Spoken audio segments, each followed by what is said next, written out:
ഏയ്, എന്താ മോളെ ഒരു ആലോചന? അച്ഛനെ കുറിച്ച് ഓർത്തതാ അമ്മേ.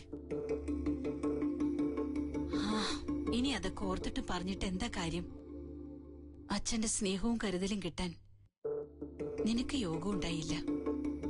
കല്യാണമായിട്ട് അനുഗ്രഹം വാങ്ങിക്കാൻ പോലും. ഒന്നും നമ്മുടെ കുറ്റമല്ലല്ലോ.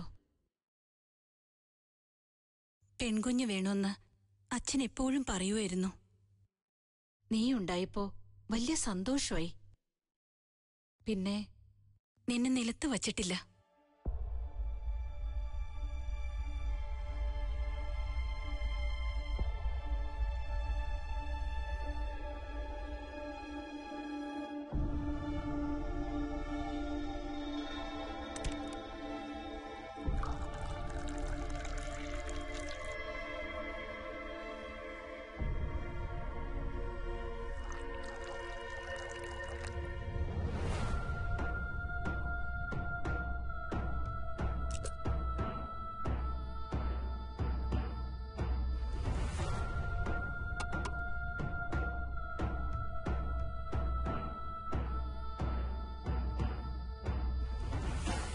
നിനക്കെന്താ വന്നപ്പോ മുതലൊരു ചിന്ത? അവിടെ ഒരു സംഭവം ഉണ്ടായമ്മേ. ഒരു ഭ്രാന്തൻ അവിടെ വന്ന് അയാളുടെ മകൾ അവിടെയുണ്ട് കാണണമെന്ന് പറഞ്ഞ് ബഹളം ഉണ്ടാക്കി. ഭ്രാന്തനോ? നീ കണ്ടോ? ഇല്ല, ഞാൻ ഓഫീസിൽ നിന്ന് വരുന്നതിന് തൊട്ടു മുമ്പ് അയാളെ പറഞ്ഞു വിട്ടു. താടിമുടിയൊക്കെ നീട്ടി വളർത്തിയ ആളാത്രേ. അല്ല, അതിന് നമുക്കെന്താ? എന്നാലും ഒരു ശങ്ക. അതച്ഛനായിരിക്കോ? ഏയ്, ഒരിക്കലുമില്ല. അത് മറ്റാരെങ്കിലും ആയിരിക്കും. വർഷം എത്രയായി? കുഞ്ഞായിരിക്കുമ്പോ നിന്നെ കണ്ട അച്ഛൻ ഇപ്പൊ എങ്ങനെ തിരിച്ചറിയാനാ? അല്ല, അന്വേഷിക്കാലോ. എന്നാ ആദ്യം എവിടെയല്ലേ വരേണ്ടത്? നീ ആവശ്യമില്ലാത്ത കാര്യം ഒന്നും ചിന്തിക്കണ്ട. അതെല്ലാം മറന്നേക്ക്. അല്ല, നേരെ എത്രയെന്ന വിചാരം? നിനക്ക് പോവണ്ടേ? ചായ കുടിക്കാം.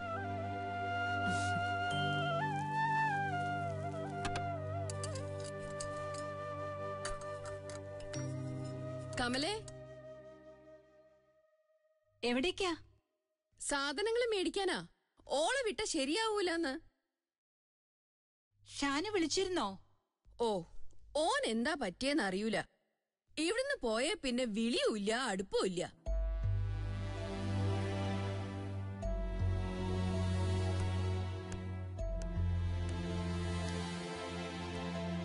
എന്താ എന്റെ മുഖത്തിനൊരു വാട്ടം?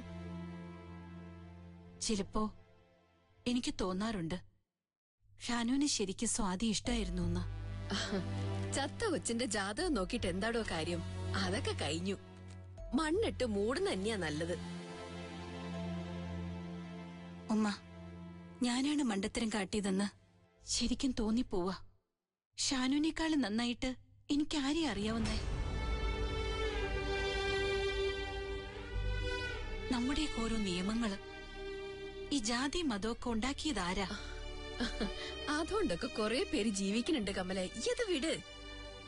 അല്ല, ആരെയും പറഞ്ഞിട്ട് കാര്യമില്ല. ഒക്കെ എന്റെ തെറ്റാ. സ്റ്റീഫനി അവസ്ഥ വന്നത് തന്നെ ഞങ്ങള് രണ്ട് മതമായതുകൊണ്ടല്ലേ ഉമ്മ. ഓ, ഇനിയിപ്പൊ കുയിന്ന് മാന്തി എടുത്തിട്ട് പോസ്റ്റ്മോർട്ടം ചെയ്തിട്ട് എന്താ കാര്യം? കഴിഞ്ഞില്ലേ? ഓളെ നിക്കാവും കഴിഞ്ഞു. ഒക്കെ നല്ലേനാന്ന് വിചാരിക്കേ. അല്ല പിന്നെ ഉമ്മ, ഷാനെ വിളിച്ചാൽ അന്വേഷണം പറഞ്ഞോളൂ. ഓ, ഓനെങ്ങും വിളിക്കൂലെന്ന് അതെനിക്ക് ഉറപ്പാ. എന്തോ നോവൽ എഴുതി തുടങ്ങിയെന്നാ കേട്ടത്. അവനൊരു വലിയ എഴുത്തുകാരനാവണം. ഇനി എന്താണാവോ ആ ദിവസം വരിക? ഒക്കെ ഉഷാറായിട്ട് വരുമെന്ന് വിചാരിക്ക കമലേ. അല്ലാണ്ട് ഇപ്പൊ എന്താ ചെയ്യാ? ആ, ചെല്ലട്ടെ. സാധനം വാങ്ങിയിട്ട് വേണം അടുക്കളയിൽ പണി തുടങ്ങാൻ.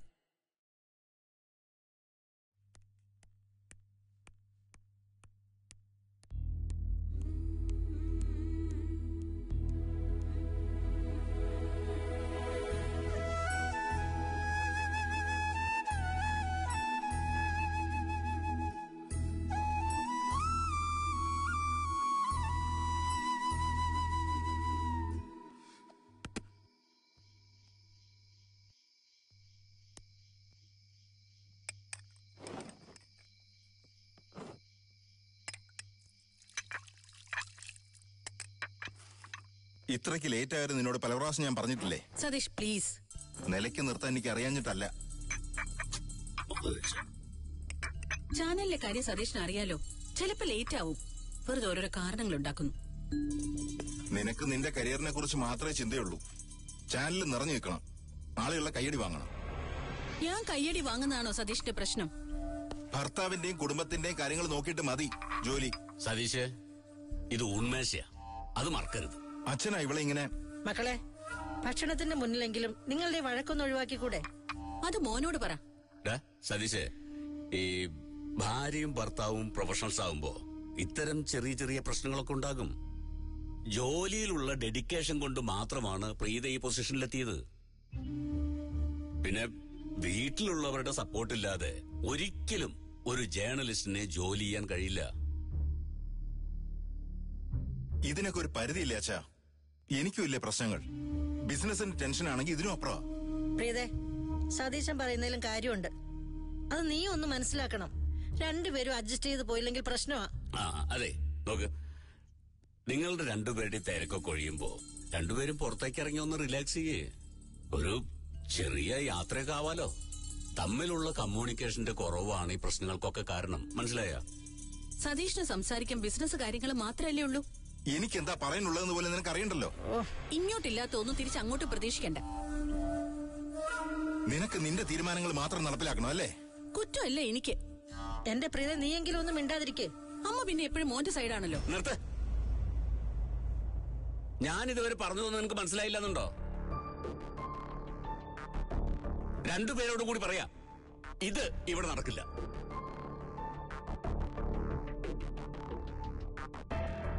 ഇണങ്ങിയും പൊരുത്തപ്പെട്ടും ജീവിക്കാൻ പറ്റാത്തവർക്ക് ഇവിടുന്ന് ഇറങ്ങാം ഈ നിമിഷം.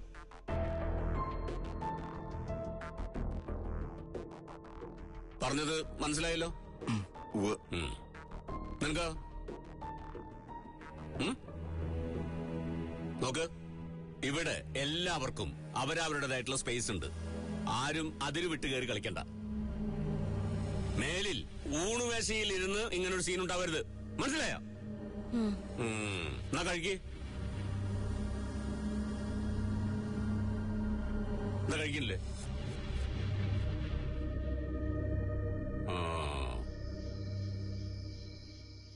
ഓരോ വീടിനും ഓരോ താക്കോലുണ്ട്. അത് മാറിപ്പോയാ തുറക്കാൻ പറ്റില്ല. ഈ വീടിന്റെ താക്കോല് ആ കുറുക്കനാ. എന്റെ ആങ്ങളെ, നിന്റെ അമ്മായിയച്ഛൻ ഹോം സെക്രട്ടറി. അവനെ മണി അടിച്ചാ പിന്നെ എല്ലാം എളുപ്പാ. ഇവിടെ എന്ത് ചെയ്യാം. നിന്റെ അനുജത്തി പ്രീതയ്ക്ക് ആ സൂത്രം അറിയാം. അമ്മായിച്ചൻ അവളുടെ കീശയിലാ. അല്ല, രണ്ടു കുറുക്കന്മാര് പെട്ടെന്ന് ഇണങ്ങൂലോ. അമ്മായി എന്തേ പറഞ്ഞു വരുന്നേ? നേരെ വാ നേരെ പോന്നുള്ള നിന്റെ ഈ സ്വഭാവം ഉണ്ടല്ലോ, ഈ വീട്ടില് ചെലവാവില്ല എന്റെ മോളെ. ഹോം സെക്രട്ടറിയെ മണിയടിച്ചാ പിന്നെ ആരെ വേണമെങ്കിലും നിനക്ക് കൈവയ്ക്കാം. എന്റെ അമ്മായി, ഇങ്ങനെയൊക്കെ അങ്ങ് ജീവിച്ചു പോണം. അതിലപ്പുറം എനിക്കൊന്നും വേണ്ടായേ. ദേ, ഇതാ നിന്റെ കുഴപ്പം. ഒറ്റ ജീവിതേ നമുക്കുള്ളൂ. അത് നമുക്ക് അങ്ങോട്ട് ആഘോഷിക്കണം. നിന്റെ കാര്യത്തില് ഒരു തടസ്സമുണ്ട്. ശിവൻ. അവനെ നീ നിന്റെ വഴിക്ക് കൊണ്ടുവരണം മോളെ. എനിക്ക് എന്ത് ചെയ്യാൻ പറ്റും അമ്മായി? നിനക്കേ എന്തെങ്കിലും ചെയ്യാൻ പറ്റൂ. ജീവിതം നിന്റെയാ, അത് നീ മറക്കരുത്. എനിക്ക് ശിവേട്ടനെ പിടിച്ചു നിർത്താൻ പറ്റൂ? പറ്റണം. അവിടെ ആ പെണ്ണിന്റെ മിടുക്ക്. മോളെ, ഈ ആണുങ്ങളൊക്കെ ചരടിന്റെ തുമ്പത്തെ പട്ടം പോലെ. പിടി നമ്മൾ വിടരുത്. പക്ഷേ ചരട് പൊട്ടാതെ നോക്കും വേണം. കുടുംബജീവിതത്തിന് തയ്യാറല്ലാത്തയാളെ ഞാൻ എങ്ങനെയാ? സമ്മതിച്ചു. നിന്റെ കഴുത്തിൽ അവൻ താലി കെട്ടിയിട്ടുണ്ടെങ്കിൽ നിന്റെ ആവശ്യങ്ങൾ അറിഞ്ഞ് നിന്നെ പോറ്റാനുള്ള ചുമതലയും അവനുണ്ട്. അത് ബോധ്യപ്പെടുത്തി കൊടുക്കണം. എങ്ങനെ? എനിക്കൊന്നും അറിയില്ല. ഇതാ നിന്റെ കുഴപ്പം. ഒന്നും അറിയില്ല എന്ന് പറഞ്ഞിരുന്നാലേ നീ ഇവിടുത്തെ അടുക്കളക്കാരിയാവും. അതാ ഉണ്ടാവാൻ പോണത്. നീ ആ പ്രീതയെ തന്നെ കണ്ടുപിടിക്കണം. ശിവന്റെ അപ്പറ അവളെ കെട്ടിയൻ സതീശൻ. എന്നിട്ട് അവളെ വരച്ച വരയിൽ നിർത്തിയിരിക്കുന്നത് കണ്ടോ? എനിക്ക് അങ്ങനെയൊന്നും പറ്റില്ല അമ്മായി. പറ്റണം. സ്നേഹം കൊണ്ടാവാം, പേടികൊണ്ടാവാം, രണ്ടായാലും തെറ്റില്ല. പിടിപ്പുള്ള പെണ്ണുങ്ങള് കെട്ടിയന്മാരെ ബരട്ടി നിർത്തണത് നീ കണ്ടിട്ടുണ്ടാ? ഇവിടെ അതൊന്നും നടക്കുമെന്ന് തോന്നുന്നില്ല. എങ്കി നീ നിന്റെ പാട് നോക്കിപ്പോ.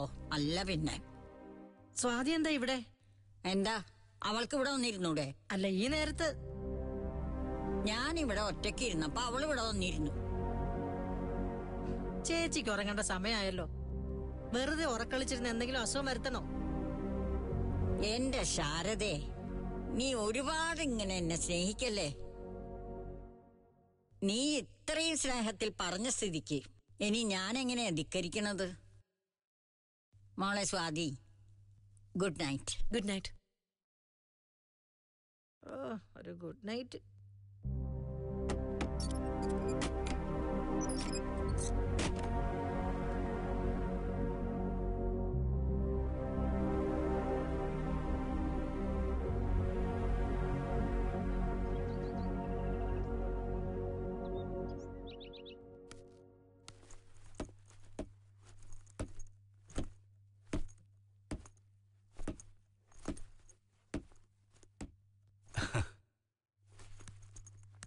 ശിവേട്ടൻ എവിടേക്കാ? എങ്ങോട്ടും ഇല്ല. ബസ് സ്റ്റോപ്പ് വരെ ഞാനും കൂട്ടുവരാം. പഴയ സിനിമയിലെ തൊഴിൽ രഹിതനായ കാമുകന്റെ എസ്കോട്ട് പോലെ അല്ലേ? അങ്ങനെയാണെങ്കിൽ അങ്ങനെ. അതിരിക്കട്ടെ, നമ്മുടെ ബുക്ക് സ്റ്റോളിന്റെ കാര്യം എന്തായി? ഇതുവരെ അച്ഛനോട് സംസാരിച്ചിട്ടില്ല. എന്തിനാ വെച്ച് താമസിപ്പിക്കുന്നത്? പറയാം. അച്ഛനോട് ഞാൻ പറയണോ? അയ്യോ വേണ്ട, ഞാൻ തന്നെ പറഞ്ഞോളാം. ഒന്നും വെച്ച് താമസിപ്പിക്കരുത്. അതാ എന്റെ പോളിസി. മോളെ ഇറങ്ങിയ ഞാനും ആ വഴിക്കാ. വാ, നമുക്ക് ഒരുമിച്ച് പോവാം. ഞാൻ ബസ്സിൽ പോയിക്കോളാം അച്ഛാ. അതെന്താ? ബസ് സ്റ്റോപ്പ് വരെ ശിവേട്ടനും ഉണ്ട്. നീ എവിടേക്കാ? ഞാനിത് അവന് കാര്യണ്ടായിട്ടൊന്നല്ല, ചുമ്മാ കാറ് പോകുന്നുണ്ടല്ലോ. പിന്നെ എന്തിനാ ബസ്സിൽ കയറി വെറുതെ കഷ്ടപ്പെടുന്നു? വന്ന് വണ്ടി കയറി.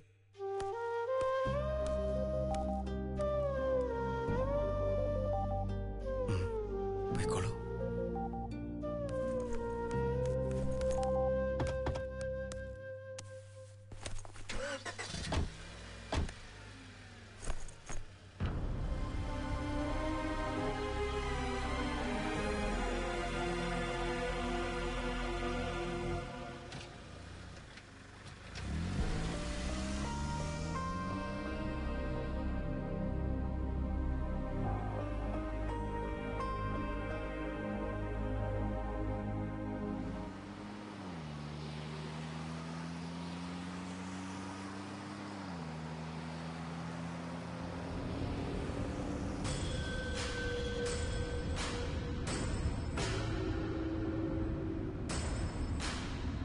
You are not comfortable, I think.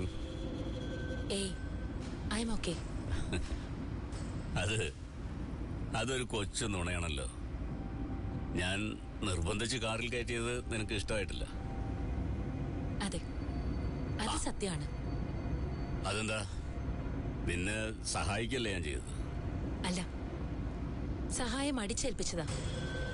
ഒരാൾക്ക് വേണ്ടാത്തത് നിർബന്ധിച്ചു കൊടുക്കുന്ന എങ്ങനെയാ സഹായാവുന്നത്? ഓഹോ, ഒരു വല്ലാത്ത ചിന്ത തന്നെയാണല്ലോ നിന്റെ. മോളെ, നീ ഇപ്പോ ചെറുപ്പമാണ്. നിന്നേക്കാൾ കൂടുതൽ ജീവിച്ച ഒരാളെന്ന നിലയിൽ ചില കാര്യങ്ങളിൽ ചില അഭിപ്രായങ്ങൾ ഞാൻ പറഞ്ഞെന്ന് വരും. അതൊക്കെ മോളുടെ നന്മയ്ക്ക് വേണ്ടിയാണെന്ന് മാത്രം കരുതിയാൽ മതി. അച്ഛൻ എന്താ ഉദ്ദേശിക്കുന്നത്? ഞാൻ ഉദ്ദേശിച്ചത് നിന്റെ ആ ജോലിക്കാര്യം തന്നെ. അത് മോൾക്ക് ഗുണം ചെയ്യില്ല. എന്റെ എക്സ്പീരിയൻസ് എന്നാണ് ഞാൻ പറയുന്നത്. നമുക്കത് ഒത്തിരി ദോഷമുണ്ടാക്കും. അച്ഛാ, നമ്മൾ ആ വിഷയം സംസാരിച്ച് അവസാനിപ്പിച്ചതാ. ഇനിയും അത് എടുത്തിടണോ? നിനക്ക് താല്പര്യമില്ലെങ്കിൽ വേണ്ട.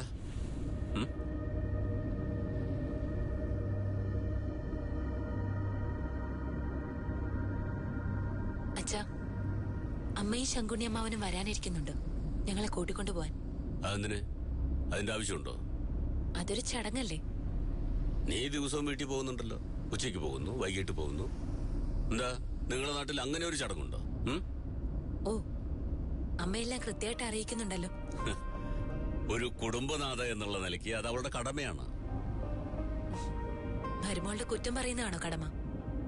കുറ്റോ? ഇത് കുറ്റാണോ? നീ എല്ലാം തലതിരിച്ചാണല്ലോ വായിക്കുന്നോള്. എന്താ നീ വീട്ടിൽ പോയിട്ടില്ലെന്നുണ്ടോ? പോയി. അത് അവളെന്നോട് പറഞ്ഞതാണോ തെറ്റ്? ഞാൻ എന്റെ വീട്ടിലേക്കാ പോയത്. അതെനിക്ക് ഒളിച്ചു വെക്കേണ്ട കാര്യമില്ല, ഒളിച്ചു വെച്ചിട്ടുമില്ല. അതിന് ഞാൻ നിന്നെ ശാസിച്ചില്ലല്ലോ.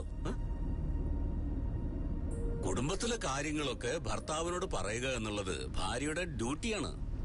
എങ്കിലേ ആ കുടുംബത്തിനൊരു കെട്ടുറപ്പുണ്ടാകൂ. അതറിയോ നിനക്ക്? അതൊന്നും മനസ്സിലാവില്ല. ചെറുപ്പത്തിലെ അച്ഛൻ പോയതല്ലേ, അതിന്റെ പ്രശ്നങ്ങളായതൊക്കെ.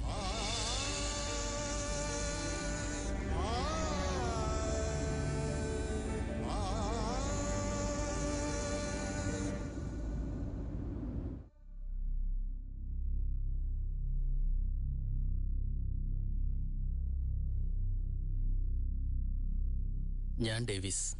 ഡെക്കോയിഡിനെ അറിയാം. ഇരിക്കൂ. ഇരിക്കെ.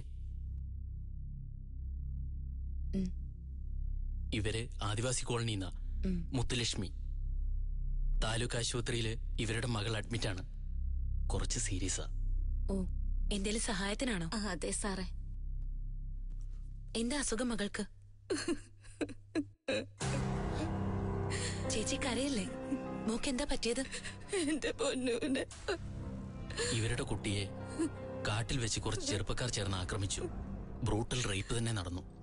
കുട്ടി വളരെ മോശം സ്റ്റേജിലാണ്. പ്രതികളെ പിടിച്ചോ? പിടിക്കാനോ? കേസെടുക്കാൻ പോലും പോലീസ് തയ്യാറായില്ല. പരാതി കൊടുക്കാൻ സ്റ്റേഷനിലെത്തിയവരെ അവിടെയുള്ളവർ വിരട്ടി വിട്ടു.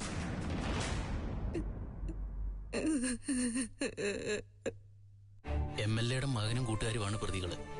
അതാണ് കാരണം. കുട്ടിക്ക് 14 വയസ്സേ ഉള്ളൂ. നമുക്കിത് ടേക്കപ്പ് ചെയ്യണം. ഒരു സംശയവും വേണ്ട. താലൂക്ക് ആശുപത്രിയിൽ നിന്ന് കൈയൊഴിഞ്ഞു. വേറെ എവിടെയെങ്കിലും കൊണ്ടുപോകണം. എന്റെ പിന്നിൽ കുറച്ചുപേരുണ്ട്, പക്ഷെ അത് പോരാ. എന്നാ ഞാനൊന്ന് രഘുവേട്ടനെ വിളിക്കട്ടെ.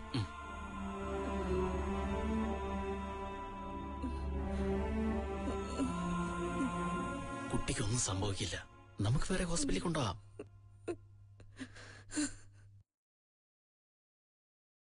നിങ്ങൾ ഇറങ്ങിക്കോ. ശരി. രഘുവേട്ടൻ ഇപ്പൊ താലൂക്ക് ആശുപത്രിയിൽ എത്തും. ഒന്നും പേടിക്കണ്ട, എല്ലാം വേണ്ട പോലെ ചെയ്തോളാം. വരട്ടെ സാറേ. ശരി, എന്നാ വരട്ടെ.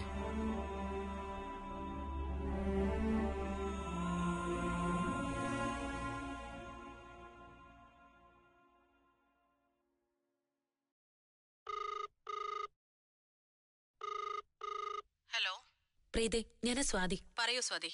വളരെ പ്രധാനപ്പെട്ട ഒരു വാർത്ത പറയാനാ വിളിച്ചത്. പറയൂ. അത് ഇന്നലെ എയർ ചെയ്യാൻ പറ്റിയ നന്നായിരുന്നു. ഒരു ആദിവാസി ബാലിക ബ്രൂട്ടലായി റേപ്പ് ചെയ്യപ്പെട്ടു. അവള് താലൂക്ക് ആസ്പത്രിയിലുണ്ട്. ഓക്കെ, ഞാനൊന്ന് തിരക്കിട്ട് വിളിച്ചോളാം സ്വാതി. ഓക്കെ.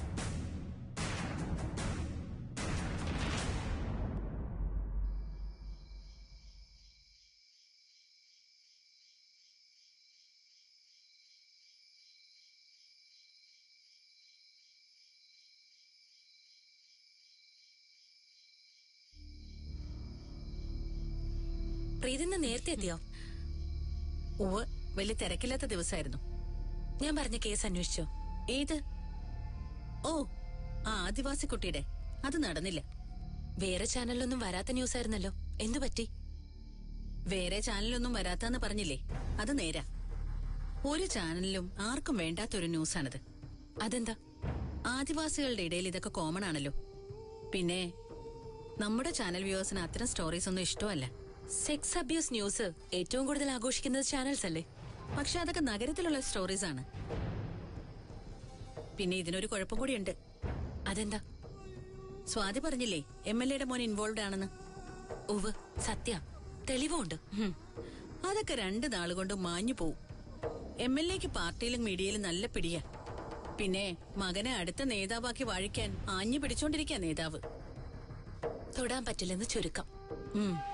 അതെ. ഞാനൊന്ന് നോക്കട്ടെ. സ്വാതി, എനിക്ക് സ്വാതിയോടെ ഒരു കാര്യം പറയാനുണ്ട്. നമ്മുടെ ബന്ധം കൊണ്ട് പറയുന്നതാണെന്ന് കൂട്ടിക്കോളൂ. ഈ കേസിൽ കുട്ടി ഇടപെടരുത്. അതെന്താ? ഇത്രയും ന്യായമുള്ള ഒരു കേസിൽ ഇതിൽ നീതിയുടെ ന്യായത്തിന്റെ വിഷയമില്ല. ഈ MLA കുറച്ച് പ്രശ്നക്കാരനാണ്. So what? സൂക്ഷിക്കണം. അച്ഛനുമായിട്ട് അടുപ്പമുള്ള ആളാണ്. അതൊന്നും വിഷയമല്ല. അയാളുടെ മകൻ ചെയ്ത ക്രൈം മൂലം ഒരു കുട്ടിയുടെ ജീവൻ അപകടത്തിലാണ്. അയാൾ അനുഭവിച്ചേ പറ്റൂ. ഓക്കെ, നടക്കട്ടെ. Good night. Good night.